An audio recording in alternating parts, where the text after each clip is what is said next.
If we monks do not observe holy feast days, what are lay people supposed to do? How different was the spirit that prevailed in monasteries in the old days? I remember that lay people celebrated the feast of the Holy Cross according to the new calendar. After the feast, they came to the holy mountain and brought us grapes. There were times when they arrived the day that we were celebrating the feast of the Holy Cross, according to old calendar. But the fathers never went to unload the boat. They sent them back or just let the boat and the grapes wait. They did the same thing when an olive oil or wood shipment arrived on the day of a feast. And the monasteries were poor. The thought was, what will people say if they see monks working on this day? They preferred to let a storm take the load, and lose the oil and the grapes rather than unload the ship, miss the feast, and scandalize souls.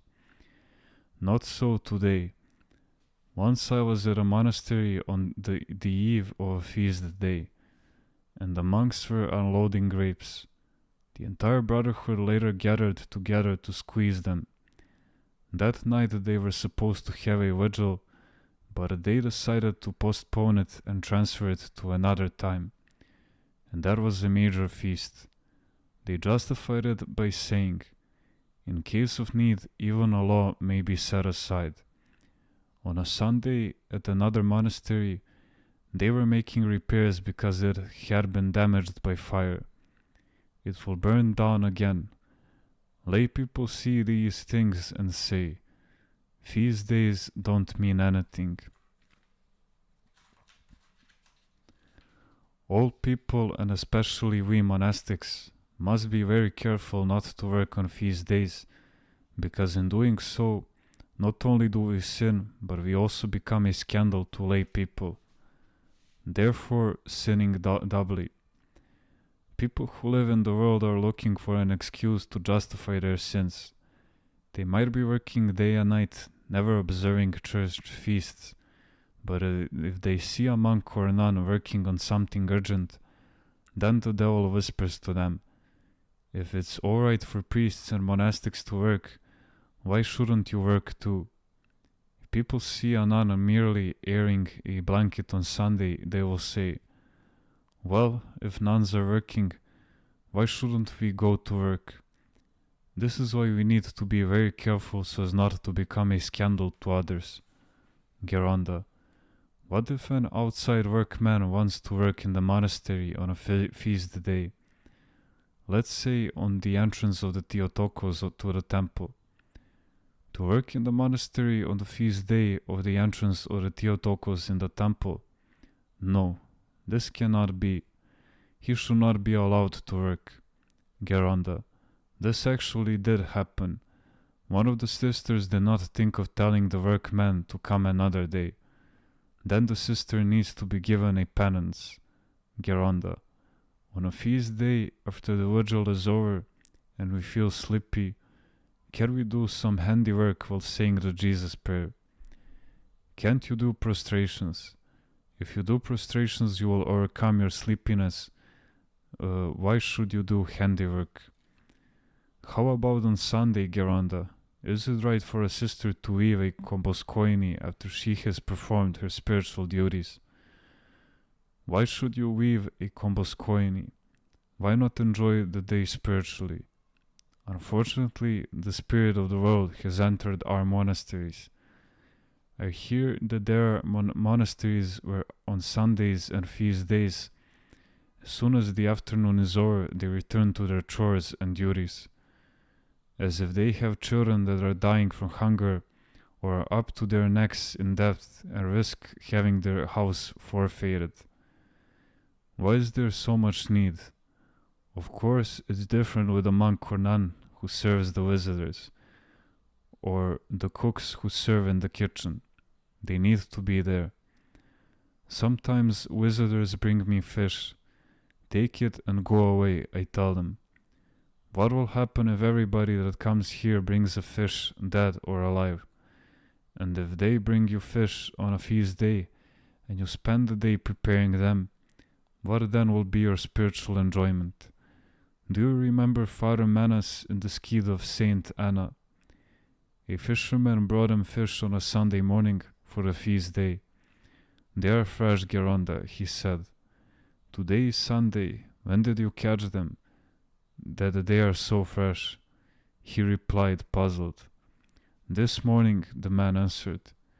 "Throw them away, my son, they are cursed." Father Manos responded, "If you want proof, give one to the cat and see if it will eat it." And indeed, the fisherman threw the cat a fish, and the animal turned its head away with repulsion. That's how sensitive monks were in those days. Today, come the great feast days, monasteries are full of workers and technicians. Once on the feast of the Theotokos in August, a monastery had a whole crew working with chainsaws in the forest gathering wood. Even though it was a clear day, suddenly it got cloudy. Then lightning struck near where the woodcutters were working. They were so terrified that they left without even notifying anyone that the forest was on fire. It took them forever to put out the fire. The following Sunday, 2 wood-cutting crews went out again. These fires are God's wrath, since Sundays and holy feast days he become timbering days. And the sad thing is that we don't realize that what we are doing. We are well beyond the limits of God's tolerance. If there is a need for something, the monks will pray on a komboscoinia of 100 knots, and God enlightens someone to send them 100,000 drachmas. The monk's job is prayer. If we don't trust God, who will? Those who live in the world. God obliges himself to hear the prayer of the monk who has entrusted his life to him. When I lived in the Coenobium, there was a monk who assisted the abbot. Even though he was not quick and never left before the divine liturgy ended, he always managed to finish all his chores. I, on the other hand, who was quicker and left before the divine liturgy ended to prepare the assembly room, was always running into obstacles. Sometimes I would mishandle the coffee pot and the coffee would spill all over. Other times I would drop the cups and the glasses. Something would always go wrong. He, on the other hand, waited until the end of the divine liturgy. He crossed himself and believed that God would help him. He accepted the reprimands with humility. He did twice as well because of his humility. When we are not preoccupied with unimportant details, things we can afford to ignore, we benefit twice as much, and give double the glory to the saints being celebrated. As much as possible, we should be careful not to do anything at the expense of our spiritual life. Spiritual work should always come first, because in this way, everything that we do will be sanctified and have God's blessing. Put the spiritual ahead of the material. If we put work first and give prayer a second place in our lives, work matters more for us. This contains pride and irreverence. Labor that is spiritually bankrupt cannot be sanctified. If we put spiritual matters first, God will take care of everything. When we monks don't observe feast days, what are lay people supposed to do? If we don't do our spiritual work and plead with the saints to help us, who will? We say that we believe in God, but in reality we don't trust Him. If we monks and nuns who wear the monastic cassock do not respect even the canons of the Church, and disregard and dishonor her age-old traditions, what meaning then do our lives have?